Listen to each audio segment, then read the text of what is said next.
During the second conference on innovations in tuberculosis, currently ongoing in Windhoek, it was revealed that the treatment success of patients with drug resistant to TB stood at 74%.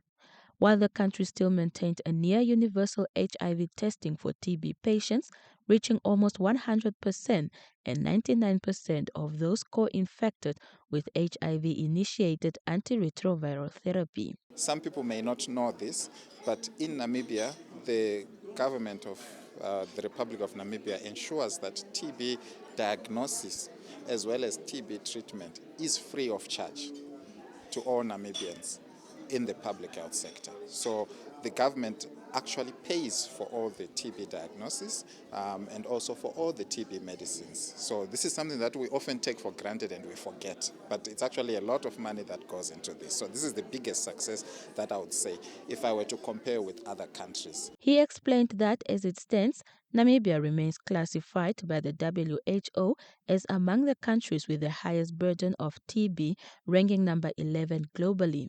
To being a high burden TB country, we also have a high problem of TB HIV. So our TB in Namibia was mainly HIV driven. So we saw a huge spike of TB cases when we had a big problem with HIV about a decade or two ago. So this is the fire we are still fighting now.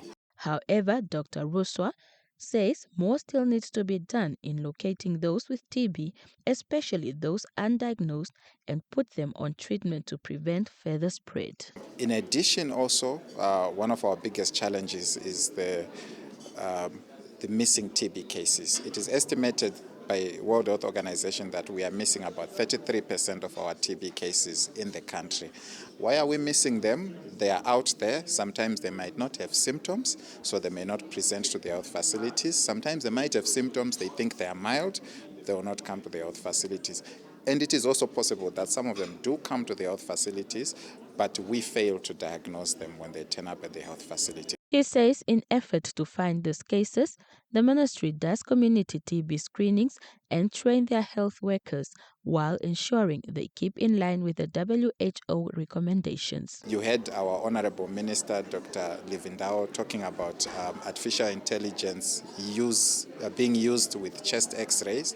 So these are some of the things we are doing, improving the diagnostics. We recently launched a new algorithm for diagnosing TB, which includes very sensitive tests such as the Gene Expert, Expert XDR, as well as better diagnostics for drug-resistant TB, which you will hear in this conference, such as sequencing technologies to detect drug-resistant TB among all the patients. Dr. Ruswa noted that a conference such as the second conference on innovations in tuberculosis serves as an essential platform to bring together researchers and healthcare professionals to share knowledge, innovation, and strategies on developments and innovations in TB diagnostics, treatment, and prevention that occur globally. Juliana Fuka, NBC News, Windhoek.